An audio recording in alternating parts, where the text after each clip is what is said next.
சென்னை அருகே தாம்பரத்தில் உள்ள அரசு சேவை இல்லத்தில் தங்கியுள்ள சிறுமிக்கு பாலியல் தொல்லை கொடுத்த காவலாளி குறித்த திடுக்கிடும் தகவல்கள் வெளியாகியுள்ளன. இது குறித்தான முழு தகவல்களை வழங்கவிருக்கிறார் செய்தியாளர் கதிரவன். கதிரவன், தகவல்களை பகிரலாம்.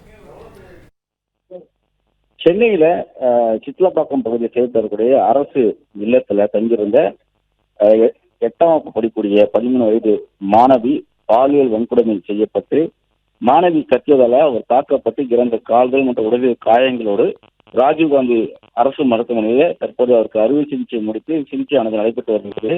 இந்த சம்பவம் தொடர்பாக மாணவி கொடுத்த தகவலின் அடிப்படையிலும் வாக்குமூலத்தின் அடிப்படையிலும் அதே இல்லத்துல காவலாளியாக பணியாற்றி வந்த ஒப்பந்த ஊழியர் மேத்யூ என்பவரை போலீசார் கைது செய்து அவரிடம் விசாரணைகளை மேற்கொண்டார்கள். குறிப்பாக மேத்யூ கடந்த 15 வருடங்களுக்காக இங்கு பணியாற்றி வருவதும் விசாரணைகளை தெரிய வந்திருக்கிறது. அது மட்டும் இல்லாமல் அவரது மனைவி கடந்த 1 வருடத்துக்கு முன்பாக உயிரிழந்ததாகவும் அதனால் தனிமையில் வாடிய மேத்யூ ஞாயிற்றுக்கிழமை காலை அந்த இல்லத்தில் தங்கியிருந்த மாணவி எழுந்து தனியாக வருவதை பார்த்து இந்த சிறுமியின் வாயை பற்றி தூக்கியதாகவும் சிறுமி சத்தம் போட்டு திமிரியதாகவும் 2வது முறையாக அந்த சிறுமி கத்தும் போதுதான் ஆத்திரத்தில் சுவற்றில் தூக்கி அந்த சிறுமியை தூக்கி அந்த மேத்யூ என்ற காவலை வீசியதாகவும் அதில் மயக்கமுற்று கால்கள் மற்றும் உடலில் காயமடைந்ததாகவும் தெரிவித்துள்ளார். பின்னர் பாலியல் வன்கொடுமை செய்துவிட்டு அங்கிருந்து அவர் சென்றதும் விசாரணைகளை தெரிய வந்திருக்கிறது.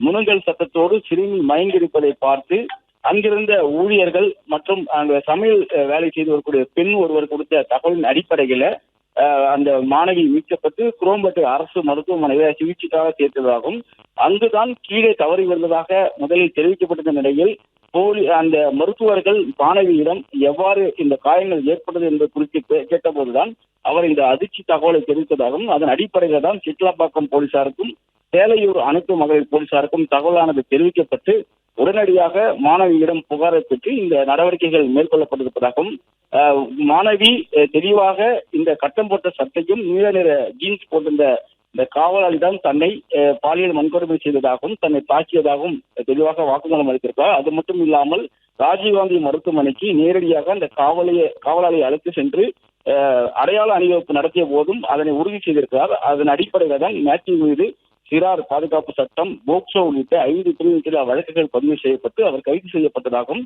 தற்போது அவரை செங்கல்பட்டு போக்சோ நீதிமன்றத்தில் ஆஜர்படுத்துவதற்காக அழைத்து சென்றதாகவும் தெரிவிக்கப்பட்டிருக்கிறது.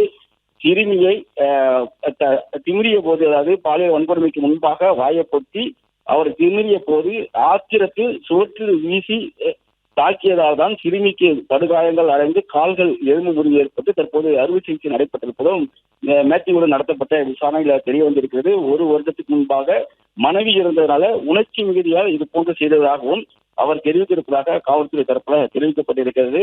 15 வருடங்களாக இவர் காவலாளியாக பணிபுரிந்து வந்திருக்கூடிய நிலையில மற்ற மாணவிகளிடம் இது போன்று நடந்திருக்கிறதா என்பது குறித்து சமூக நல துறை அலுவலர்களும் அதே போல குழந்தைகள் நல அமைப்பும் தற்போது அந்த விடுதியில விசாரணையை துவக்கி விசாரணைகளை நடத்தி வருவதாகவும் தெரிவிக்கப்பட்டிருக்கிறது. 100க்கும் மேற்பட்ட குழந்தைகள் அங்கு தங்கி பயின்று வருவதாகவும் அவர்களிடம் இது பற்றி விசாரணைகளை நடத்தி வருவதாகவும் அவரிடம் ரகசியமான வாக்குமூலங்கள் பெறும் நடவடிக்கைகளை சமூக நலத்துறையும் அதே போல குழந்தைகள் பாதுகாப்பு நல அமைப்பும் ஈடுபட்டிருப்பதாகவும் தெரிவிக்கப்பட்டிருக்கிறது. போலீசாரும் அங்க இருக்கக்கூடிய சிசிடிவியை கைப்பற்றிய போது சம்பவம் நடந்த நேரத்துல அந்த காவலாளி அந்த பகுதியில நடந்து செல்வது போன்ற காட்சிகளை கைப்பற்றிருக்கிறார்கள். அதனை வைத்துதான் மாணவி கொடுத்த வாக்குமூலத்தின் அடிப்படையிலும் இதனை உறுதி செய்து அவரை கைது செய்திருப்பதாகவும் தகவலானது தெரிவிக்கப்படுகிறது. தொடர் விசாரணைகள் நடைபெற்ற பின்பாக தற்போது போக்சோ செங்கல்பட்டு நீதிமன்றத்தில் அவர் ஆஜர்படுத்தக்கூடிய நடவடிக்கையில போலீசார் ஈடுபட்டிருப்பதாகவும் தெரிவிக்கப்பட்டிருக்கிறது. விவரங்களுக்கு நன்றி கதிரவன். பிளே ஸ்டோர் மற்றும் ஆப் ஸ்டோரில் இருந்து பாலிமர் செயலியை QR கோடு மூலம் பதிவிறக்கம் செய்யுங்கள். செய்திகளை உடனுக்குடன் பெறுங்கள்.